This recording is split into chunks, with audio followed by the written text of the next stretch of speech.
Salutations, geek et geekettes. Aujourd'hui, dans la collection Angoisse, et ouais, je me suis pas trompé, j'ai pas dit collection Rimini. Ah bah si, en fait, là, je viens de le dire. Dans la collection Angoisse de Rimini Édition, je vous présente aujourd'hui Patrick. Patrick!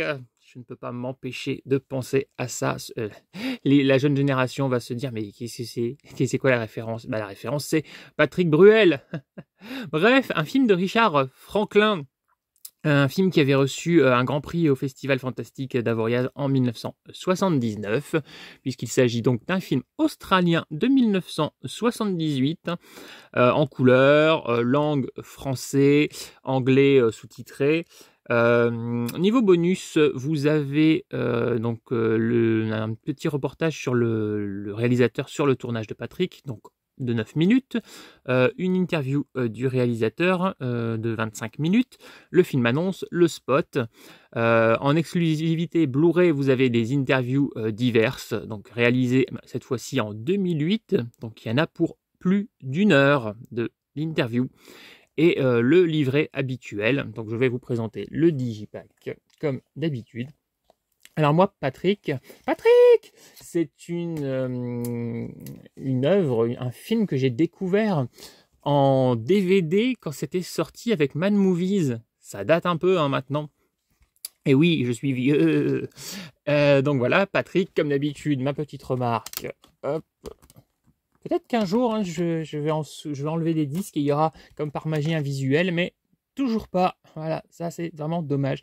Il y a même un petit truc, vous savez, ils auraient pu, là vous voyez, il y a des traces de sang, ils auraient pu faire une petite griffure, quelque chose. Je trouve ça dommage que ça soit aussi uni. Bon bref. Donc j'avais découvert ça en DVD avec Mad Movies. Et j'en gardais un bon souvenir, j'avais plutôt bien aimé. Donc là, je l'ai rematé sans a priori rien du tout, je partais plutôt positif. Comme la première fois où je l'ai vu, je ne peux pas m'empêcher de trouver que l'acteur a des airs, donc celui qui fait Patrick, a des airs à Malcolm McDowell, à l'époque de Orange Mécanique, Caligula, tout ça. C'est un bon film, hein, c'est intéressant. C'est un personnage qui... Alors, il y a une scène d'intro qui est vraiment pas mal que je vais pas vous spoiler. Puis après, le personnage tombe dans un coma depuis 3 ans. Et en fait, il va réussir à agir sur les choses. Hein, c'est de la psychokinésie. Depuis son lit d'hôpital. Alors, si vous entendez un bruit disgracieux, ce sont les travaux, apparemment, qui sont à l'extérieur. Donc il va agir sur pas mal de choses, hein. Dès qu'il va ressentir un peu de jalousie ou ce genre de choses, il va créer des accidents. Donc c'est pas mal, on est sur une bonne atmosphère, hein, qui peut un petit peu rappeler des films un petit peu comme Carrie, Fury, un peu cette époque. Cela dit, petite longueur tout de même, hein, on peut ressentir une petite longueur au bout d'un moment. Le film est vraiment pas mal. Il y a eu une suite qui s'appelle Le Retour de Patrick, que je n'ai pas encore réussi à dénicher. Il y a aussi eu un remake qui s'appelle toujours Patrick, que je crois avoir dans ma collection, mais que je n'ai pas encore pris le temps de regarder. Alors ce film fait 1h52 en Blu-ray.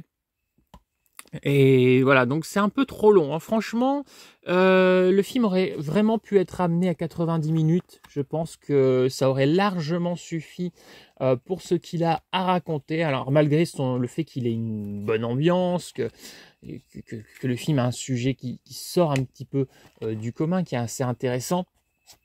Je vais peut-être dire une bêtise, mais au niveau du sujet...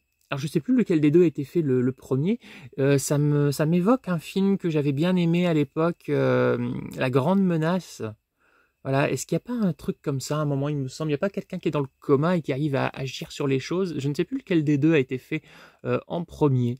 Voilà, après je dis peut-être une bêtise, peut-être que mes souvenirs sont faussés, mais il me semble, il faudrait que je revoie La Grande Menace. En plus je l'ai en digipack, mais pas dans cette collection. Donc voilà, je digresse, comme d'habitude, vous le savez.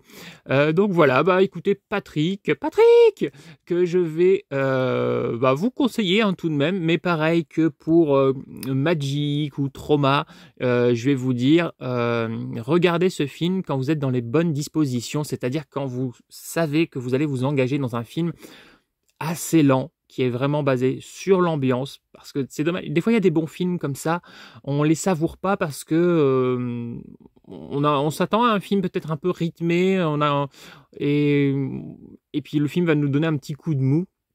Et on peut après en garder un mauvais souvenir. Voilà, moi je m'étais engagé quand même dans ce film en me rappelant qu'il y avait peut-être quelques petites lenteurs. Donc je l'ai regardé dans les bonnes dispositions et donc j'ai réussi à le ressavourer.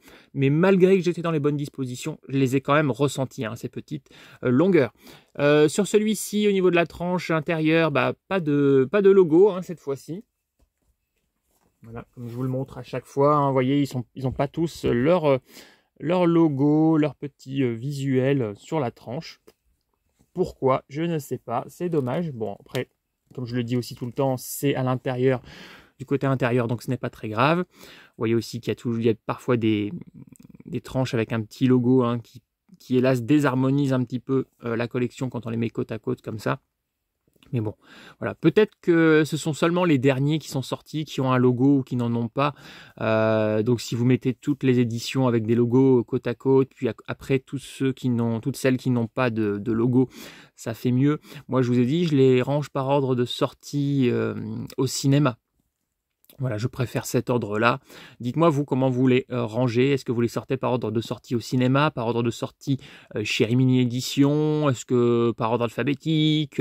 Vous les rangez nawak? Voilà, dites-moi. Et puis moi, je vais vous laisser parce que je repars vers la geekerie et au-delà.